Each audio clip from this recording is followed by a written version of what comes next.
반갑습니다. 오늘 본문은 요아스가 중심이 되어서 성전을 보수하는 내용입니다. 열왕기하 본문을 보면 요아스가 7살의 왕이 되어서 집권 23년 곧 요아스 약 30세쯤에 성전을 보수하는 일에 관심을 가지게 됩니다. 요아스가 성전 보수할 뜻을 가졌다는 것은 큰 의미를 갖는 것입니다. 요아스가 여호와의 전을 보수할 뜻을 두고 마음에 결심을 한 것이죠. 출애굽한 이스라엘이 시내산에 약 1년간 머물면서 십계명을 받고 성막을 세우는 것을 강조합니다. 역대기에서는 다윗이 법궤를 모셔오는 것을 역대상에서 강조합니다. 솔로몬의 건축 이야기도 역대하에서 길게 기록하고 있습니다. 이스라엘에 있어서 성막을 건설하거나 역대기에서 성전 관련한 것은 매우 중요하다는 것을 알 수 있습니다. 요아스가 성전 보수의 뜻을 두었다는 것은 하나님을 경외하는 것이고, 다르게 표현하자면 하나님을 찾는 것이고 하나님께 헌신하는 것입니다. 그러나 그 선한 뜻이 쉽게 진척이 되지 않았던 것 같습니다. 성전을 수리할 비용으로 징세를 하도록 했지만 그것이 그렇게 쉽지 않았던 것으로 보입니다. 제사장들과 레위 사람들을 불러놓고 이렇게 지시하였다. 여러분은 유다의 모든 성으로 가서 해마다 성전을 수리할 비용을 거두어 들이시오. 지체하지 말고 당장 이 일을 수행해야 합니다. 그러나 레위 사람들은 이 일을 즉시 하지 않고 시간을 끌었다. 다시 왕은 대제사장 요야다를 부릅니다. 당신은 어째서 레위 사람들에게 지시하여 하나님의 종 모세가 이스라엘 백성에게 부과한 성전세를 유다와 예루살렘에서 거두어 들이지 않았소? 하고 따졌다. 악한 아달랴의 추종자들이 성전을 파괴하고 많은 성전 비품을 바알 신전으로 가져갔다. 성전세를 거두었는지 모르지만 그것이 성전 유지 보수로 이어지지 못한 것 같습니다. 아달랴, 아합과 이세벨의 딸이었고 여호사밧의 며느리 한 사람으로 인해서 이토록 성전이 파괴되고 예배 공동체가 망가뜨려진 상태였던 것 같습니다. 미안하지만 악한 아달랴의 이야기를 하자면 결국 여호사밧의 잘못을 다시 말할 수밖에 없습니다. 남북이 화해하고 결혼정책으로 사돈관계를 맺고 그런 정책들이 계속 문제가 된 셈입니다. 요아스는 새로운 방식으로 성전 수리 비용을 마련합니다. 세금을 거두는 사람들에 의해서 성전세를 마련하는 것이 아니라 성전 문 앞에 헌금함을 두고 거기에 자발적으로 성전세를 바치도록 했습니다. 그러자 이스라엘 백성들이 어떻게 반응을 합니까? 그러자 이스라엘 지도자들과 온 백성이 요아스의 그 호소를 기쁘게 받아들였습니다. 지도자들과 백성들이 돈을 가져다가 헌금함을 가득히 채웠습니다. 그리고 레위 사람들은 왕의 지시를 따라서 매일 헌금궤를 관리하였습니다. 헌금궤에 돈이 가득해지면 왕의 서기관과 대제사장의 비서가 와서 함께 궤를 열어 헌금을 꺼내고 빈 궤를 다시 제자리에 놓았습니다. 이렇게 하여 아주 많은 돈을 거두었습니다. 많은 사람들이 헌신을 한 것이죠.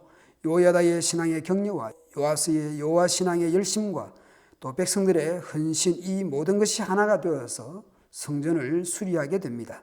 이에 요아스 왕과 요야다 제사장은 공사를 맡은 책임자들에게 그 돈을 넘겨주어 석수와 목수를 고용하여 성전을 중수하고 쇠와 구리를 다루는 장인들을 고용하여 성전을 보수하게 하였다. 모두들 부지런히 성전을 보수하여 순조롭게 공사가 진척되었다. 그리고 마침내 성전을 본래대로 아름답고 튼튼하게 보수하여 놓았다. 솔로몬 성전이라도 그것이 하나님과 동일체도 아니고 하나님께서 머물 곳이 없어서 거기에 거주하시는 것도 아닙니다. 성전을 향해서 기도하더라도 하나님께서 계시는 하늘에서 들으시는 것이죠. 성전이 응답하는 것도 아닙니다. 우리가 예배하는 장소는 예배당이지 성전이 아닙니다. 560-1번지의 건물이 나눔교회 예배당이지 나눔교회 성전이 아닙니다. 오늘날 성전은 그리스도 예수님이시고 예수님을 믿는 성령에 내주하시는 성도가 성전입니다. 옷이 몸보다 중요하지 않습니다. 옷과 몸이 동일시 되어서도 안 됩니다. 그러나 몸을 보호하기 위해 옷이라는 형식을 갖습니다. 따라서 형식은 내용을 담아냅니다. 요아스가 성전 보수에 열심을 내는 것은 성전 자체가 하나님이시기 때문이 아닙니다. 하나님을 경외하는 곳이기에 그 제사하는 성전을 수리하고 보수하는 열심을 내는 것입니다. 우리식으로 보자면 무너진 곳, 비가 새는 곳, 안전하지 못한 시설들, 마치 버려진 듯한 것들을 깨끗이 하고 새롭게 했다라는 것을 의미할 것입니다. 물론 성전을 보수하는 것으로는 충분하지 않을 것입니다. 역대하 14장에 아사가 나옵니다마는 아사가 선과 정의를 행하였다고 했을 때에 우상을 척결하고 하나님 말씀대로 행하도록 한 것입니다. 형식과 내용은 밀접한 관계가 있다고 할 것입니다. 거듭 말씀드리지만 오해하지 마십시오. 그렇다고 해서 예배당을 최고의 시설로 만들어야 한다는 의미는 전혀 아닙니다. 560-2번지에 새로 짓게 될 건물을 최고의 재료로 가장 비싼 건물을 지어야 한다는 뜻이 전혀 아닙니다. 이 성전을 보수하고 수리하는 일에 누가 참여하고 헌신합니까? 요아스 왕, 여호야다 대제사장, 제사장들과 레위인들, 지도자들과 백성들이 모두 헌신을 했습니다. 각자의 역할로 헌신했습니다. 모든 사람들이 기쁨으로 참여했습니다. 우리 모두 예배, 교육, 교제 등 새해 예산 또 건축 등 많은 관심들을 갖고 기도하고 기회가 되는 대로 헌신하고 기쁨으로 참여하면 좋겠습니다. 공사를 마친 후에 백성들의 헌금이 남았습니다. 공사 비용이 충분하도록 백성들이 헌신을 했다라는 것이겠죠. 남은 걸로 여호와의 전에 쓸 그릇들을 만들었다고 말합니다. 공사 대금 쓰고 남은 걸로 허튼 데 사용하지 않고 또 거기에 필요한 도구들을 마련해서 항상 번제를 드렸다라고 말씀합니다. 그런데 단서가 있지요. 여호야다가 세상에 사는 모든 날에입니다. 여호야다의 생존하는 날이 축복과 은혜의 날들이었습니다. 여호야다의 생을 어떻게 정리하고 있습니까? 여호야다는 오랫동안 살다가 늙어 130세에 죽었다. 여호야다는 장수했습니다. 이런 분은 오래오래 살아계실수록 복입니다.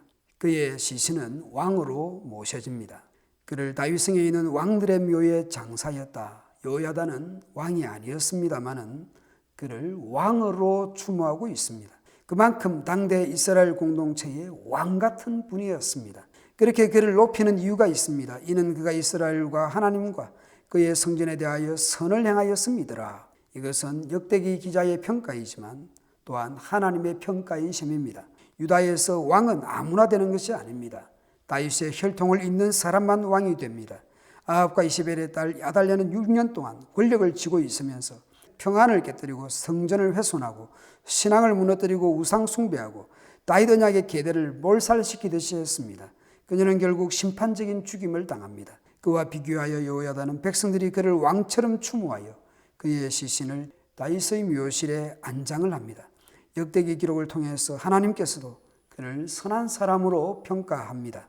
오늘 내 생에는 사람들로부터 하나님으로부터 어떤 평가를 듣게 될까요? 벌써 12월입니다마는 지금도 늦지 않았습니다. 하나님과 사람들로부터 선한 사람으로 착한 사람으로 평가받도록 그렇게 살아가도록 합시다.